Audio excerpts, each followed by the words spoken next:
Gen Z and Millennial, they're really feeling like they're done with the 9 to 5 job lives, right? They're really seeking real freedom. So let's have a look at some of people who are actually waking up from this type of illusion. So tired from struggling. I'm tired from doing everything by myself. I'm tired from having dysfunctional, toxic, emotionally abusive people in my life. I can't make enough money to support myself. There's a couple points here, right? Many people are living life like her every day, right? They're feeling extremely burnt out.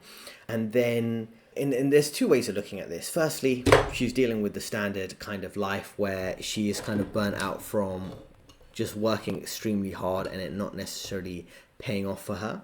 And the other way of looking at this is, to what extent is her life choices attracting the situation she's in? I understand we live in a society where people are extremely transactional and trying to use each other to meet their own ends. There's also the aspect of doing everything by yourself. Now, because we don't have gender roles, we don't have strong family structures, people have to do everything themselves rather than sharing household chores, sharing kind of life duties. Is all one person's doing everything for themselves. They're working a full-time job, cooking their own meals, keeping everything clean in their own home, doing anything that involves their lifestyle, managing their budget, things like that. There's not really an equal allocation of chores and lifestyle habits between two people. So people are kind of burnt out doing everything themselves. A lot of the issues here are around individualism. And I think, individualism's good because people can do what they want. But at the same time, it's difficult to have to balance all these things together. And the thing is, we live in this society because everything's so transactional. Co-workers might be lying to you, managers, other people in society. People are always trying to run a fast one on you, right? And when I say run a fast one on you, I mean like kind of take advantage of you. If they can scam you or lie to you or manipulate you, they will take that optionality. And you see this all the time in society. Anyways, back to this lady. Some days I just feel like everything is so stupid. Everything. Music, TV, stuff that people like. I don't even like where I live. I don't really like the culture here, if you could even call it that. I don't know if it's just an American thing. Maybe I need to go somewhere else, like Puerto Rico. So the thing is, there is a dumbed down culture, and I think more and more people are seeing it because it's so dumbed down. And I think this system that is so desperate to control people is really clinging on to this dumbed down culture. And you can see this with Kamala Harris, however you want to pronounce her name, having Megan Thee Stallion and Cardi B and people like that kind of representing her campaign. Is that the system doesn't realize how many people are waking up, and there is a term for this. And the term for this is the Great Awakening, where more and more people are waking up to all these lies in the media and so on, right?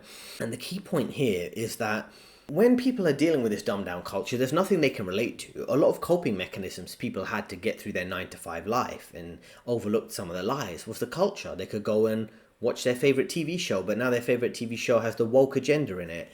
Now they might want to spend time with friends, but then they can't express certain opinions because that could get them cancelled. So you have this dumbed down culture. You see that you increasingly look at the normies and the NPCs. They are subhumans, right? That they're so dumb that they're not seeing through the lies, that they're playing along with it. And then in order for you to fit in, you've got to play along with this really dumb, restrictive culture, right? And when you have a sense of hopelessness, a lack of community and meaning, you do have these kind of moments of breaking down in a car, expressing yourself in this way. And the thing is, when she mentions going to Puerto Rico briefly at the end, many places outside the West, while some of them do work long hours, they're not necessarily paid the best. They don't make work the core of their life. They're so busy with their mind kind of preoccupied, even when they're at work, about family and doing things after work, or they own their own small business like a hotel or something like that. So their work is kind of just doing a few chores and kind of managing it while they're spending time with their family and their kids. So, it's just how life used to be lived before this typical corporate 9 to 5 life, right, where people would have small family businesses. And I recommend any of you who do have the opportunity to travel really analyze life outside of developed countries, not just the West, but even countries like Tokyo and China. They do have quite a restrictive culture and intense work culture, but outside of some of those countries you do find a better balance. And the thing is, what I realized is in some of these developing countries, Latin America, Southeast Asia, places like that, They don't make work the core of their life. It's just something to be done before they have fun. And what I realized is lots of these people, their approach to work is a bit like doing homework after school. You finish school and you do some homework, whatever task you've been assignments you've been given from school. You do that for a couple of hours and then you enjoy your evening doing whatever you want. And that's what I realized, how a lot of people see work in a lot of these developing economies. They don't take it too seriously. They're kind of like, okay, I've got to work for a couple of hours, then I'm gonna enjoy a lunch and then have some hanging out with my friends, then maybe do a bit more work and then kind of enjoy my evening doing whatever I want, right? And that was my experience in visiting some of these countries. It's just a way to, live their life. They're not living every day just to do their job. And it reminds me of how things used to work before this type of corporate era. People used to have family farms. They would do work on their family farm, but they would spend a lot of time just hanging out and not doing work. And that's really how life is meant to be lived instead of how we currently live it. Don't want to be there. They don't want to work for corporate America. It's kind of a take it or leave it kind of deal. They know if they leave the corporate job, the 9 to 5, they can easily jump on an application. They can hop on an application and start doing Uber Eats or DoorDash or something like that. And they can just be cool with that, I don't blame them because America is unaffordable. They've made America completely unaffordable. They've taken out the desire for people to want to work. Why would you want to work if you can't put food on the table? Why would you want to work if you can't drive a nice car? Why would you want to work if you can't live in a nice home? So I agree with folks. I kind of look at it from their point of view too. This guy has got a good point, right? And what he's trying to say is that people are less attached to their jobs. The same way company want to see employees as disposable, people are seeing companies as disposable too, right? So if you could be let off from a job, people are looking for gig work, and it's not just food delivery or driving around cars like Uber Eats and things like that. But it also could be, people who want to do gig work for time freedom. It could be freelance work, being a freelance accountant, things like that. Because people want the time freedom, and that's a reoccurring theme on my channel, right? Lots of people, we think would be talking about financial freedom all the time. People just really want their time back to live how they want to live and live at a slower pace in many cases, right? Or maybe they do. I know people who run a semi-successful podcast and make a couple grand from that, and then they do some Uber Eats deliveries a couple nights a week, and they're living kind of a comfortable life. You'd be surprised how far you can go with just multiple small income sources. As I say, doing podcasting and having a core following there and doing Uber Eats, it can work. So many people are not invested in their job. They know there's not much option for progression, particularly when you've got the older generations who are clogging up the middle management and senior management roles, and they're not going to be retiring anytime soon. So there's not a lot of career progression for you. And many people are just realizing that if they lose their job, they'll just find another similar basic corporate job, even if it doesn't pay the best. They're not really going anywhere. Many people feel they're just not going anywhere. So that's why they can see through the 9 to 5 job lies, right? And people are not going to be that invested in their 9 to 5 if they can see and they can sense it's not a great option. It's just one of many options out of there in terms of the job market, where they're kind of getting on with it for the sake of it. And you can sense this all around you in many corporate environments these days. People are kind of just going through the drudgery of getting on with it because they're like, okay, this is my best option for now, so I'll put up with it. People aren't engaged in their 9 to 5. They're putting up with the 9 to 5 life for the sake of it. And the thing is, it's so unavoidable now that the system is rigged, right? So the standard options obviously don't work. It's not just, we've got this fringe group of guys who want to invest in crypto because they don't want to work. No, there's lots of people looking at alternatives. Or there's a fringe group of passport bros who want to move to another country. No, there's loads of people looking at that option, right? Many people, for example, in the UK want to move to Dubai or Abu Dhabi or one of the UAE countries to work in the finance industry because it's like 5% income tax compared to like 40% income tax in the UK. Many people are considering all the obvious, many people are considering all the alternative options that aren't the standard 9 to 5 life in the West. Fully convinced that I need to sell the few things that I have and fly across the world to Thailand and possibly never come back. And don't get me wrong, I love it here. But you're telling me that I can live for $1,000 a month? How do I argue with that? So this guy's got a good point. I know many people have heard about how Thailand is a cost-effective place to live. And this is what I really want you to think through. If you're a man, and I know there's many people who relate to my videos about being a man in the West and not kind of having a sense of direction or fitting in society. If you're a single man, you really don't need much. What do you need? You need food, water, shelter, clothing, which is the basics everyone needs. And then you need internet, maybe to develop your own business or just for entertainment, and a gym membership. So apart from the basics of life, you need two things: internet access, and obviously a laptop, and a gym membership. So with internet access, you can develop an online income. Not saying it's that easy, but obviously that's the first step, having internet access, and a gym membership to keep yourself fit and healthy, right? And good food and just basic things like that. So you could do that anywhere. You could do that in Bangkok, Thailand, Chiang Mai, Thailand. There's many different options in Philippines, in Vietnam, Brazil, Colombia, places like that.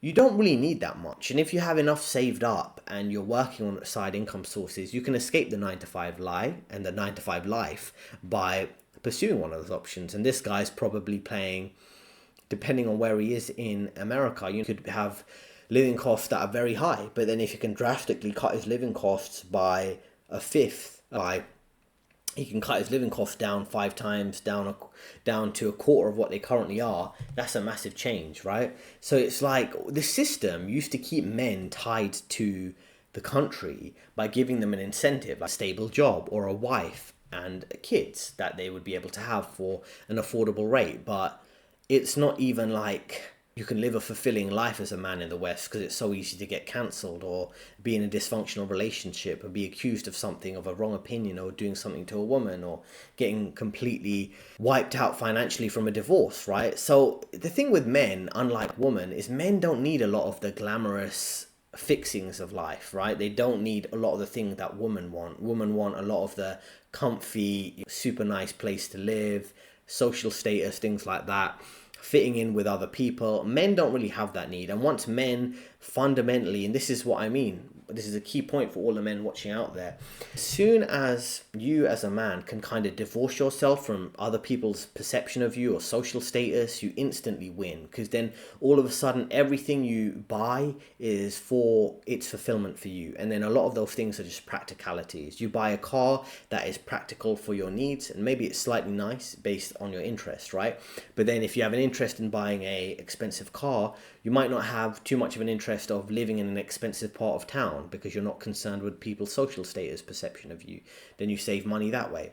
So as soon as you divorce yourself from the social status and fitting in with the system which is already kicking you to the curb and treating you like a second-class citizen, you can live a fulfilling life on your own terms. Some men are playing video games, chilling at home, investing in what they can and living off government benefits or living off previous investments or rental income, things like that. There are men who are determined to kind of maybe spend a few years climbing the corporate ladder and then they'll escape. But there's no real path of ascension in this society if you're a man with honor, if you're a man who believes in gender roles or masculine traits. The only type of people this system tends to prefer is whoever's going to further their agenda and ideology, which is like the woke ideology, right? So someone else can pick up the leadership role. If you're going to demonize men, then all you're going to be left with, and this is all this system wants in these corporate jobs, a lot of the times these 9-to-5 jobs and other government roles, is men who are simps, the kind of weak, effeminate, liberal man, and then girl boss types. And that's not me, and there's probably not a lot of you watching this. So it's better you invest more of your time and effort into your escape plan of this collapsing Western civilization than getting more and more tied into it with more of the trappings that you don't actually need. And I'd recommend everyone in the comments, just let me know, if you're a single man, what other things you actually need to live a fulfilling life. And you realize it's not that much. It's kind of a lot less than you probably told it is. Gotten to a point where I don't even like to go to sleep when I get home, because I know if I go to sleep, when I wake up, I have to do work all over again the next day. Like, Loser. We have no time to ourselves. So she has a good point here about not having any time to yourself, right? So let's go through this in a bit of detail. There's a term for this. It's called reverse bedtime procrastination. And I dealt with it a lot. And what it basically means, I think this term originally started in places like Japan. What it actually means is that you're actually not happy with your day-to-day life. And the way you deal with it in a passive-aggressive, subconscious way is just by staying up late to kind of enjoy your free time. You extend your evening essentially by staying up late all the time because you really hate the fact you're going to have to wake up tomorrow and go back to a job you hate. And it's kind of like, yeah, it's the equivalent of people staying up drinking alcohol on the internet, on YouTube, or watching Netflix, things like that, because they're just like dreading the next day. And this is the truth, right? Lots of mental health issues are being created because people can see through the 9-to-5 life, but they're so dependent on it. They don't have free time. And if you're working a full-time job and you have a side hustle, it's even worse, because that's what a lot of people are doing now. They're working a full-time job, which is meant to be a corporate job that can pay them well, and now that's not even paying them that well. So they've got to do that 9-to-5 or 8-to-6, then in the evening work on their side hustle. Then when actually do they have time to kind of decompress before they go to sleep? There's many people who work corporate jobs and then they barely see their kids in the evening because they have kids, and they don't have a chance to undo all the brainwashing the kids have from these kind of liberal woke schools. So they're kind of having their kids raised by a completely different value system from themselves. There's no time to relax. There's no time for community, family, or even the ability to forget about work, which is what she's saying. Is like you just have so little time to be detached from the work environment. It's really driving people to really drastically rethink their life, whether it's her staying up late or the guy deciding to move to Thailand. Can someone tell me what the fuck's going on? What are we doing? After you work your job and you pay your bills and you go to the gym and you eat good and maybe you socialize and you sleep and then you take care of yourself, what's the end goal? Retirement? No. Even when you meet your goals, you Retirement. That's classic. travel, you save up for something financially, you buy a house, you have a baby. What then? Like, it's really this day in, day out, every fucking day forever? Until what, the big finale is we die? Like what's going on? So, I was kind of empathetic to everyone we've seen today in this video. But this just comes across like the entitled Freud, the kind of AWFL, affluent white female liberal. She doesn't even look that stressed about work. It looks like she lives a very comfortable office life with a kind of stable job. She's in the right social circle at work. She'll probably won't get fired. She probably can do what she wants and do very minimal work and get paid well. I've worked with so many women like this that I have a hard time believing her whinging or complaining about the meaninglessness of life. She's got a fair point about how people live their life, right? It's kind of a bit of repetitiveness. It's gym, work, a bit of social time in the evening, sleep. So gym, work, rushed evening, sleep, right? Whatever they do in the evening, watching Netflix, hanging out with friends, there's very little time there, particularly when you come home after work and you're working longer hours in the office. You probably have 1 to 3 hours max in the evening before you go to sleep. And then you've got to do the same thing every day. Gym, work, little time in the evening, sleep. It becomes ridiculous, right? Again, I don't think she's a good example to be conveying this message, not to, shoot the messenger, but the message is correct, maybe not from the right messenger. And if you look at some of the comments here, there are a lot of people who resonate generally with this video, right? The new American dream is to live stress-free, whether you're homeless or have a roof over your head. And that's what people want. People are dealing with a sense of deep burnout. They just want any sense of escaping this current paradigm they're in. And then it says here, we're being taxed at levels that have historically led to revolt. And what do we mean by revolt in the past? There's been cases in America, I'm no expert on American history, but where they had a tea party where people were protesting about high taxes around teas, and that was a lot lower tax than what we currently pay. What it says here around, someone being a 43-year-old, I'm a business owner and burnt out, tired of working so damn hard for peanuts, especially when I see illegals coming in and getting everything handed to them for free. People I know can hardly afford rent and groceries, and they get a card for doing nothing, as in the illegal migrants coming in. They're sick of it. And it really is this kind of dynamic where people have had enough. And if you are looking for some genuine career advice and how to deal with this dysfunctional dynamic, I've worked in the finance industry for over a decade, and I offer a career advice service. There's a link in the description if you want to speak with me directly. Let me know in the comments how you feel about seeing through the 9 to 5 lies, or if there's something specific that stood out to you when you figured out this whole system was a bit of a scam. Let me know in the description, or in the comment section. 2 recommended videos on your screen right now, and I'll see you next time.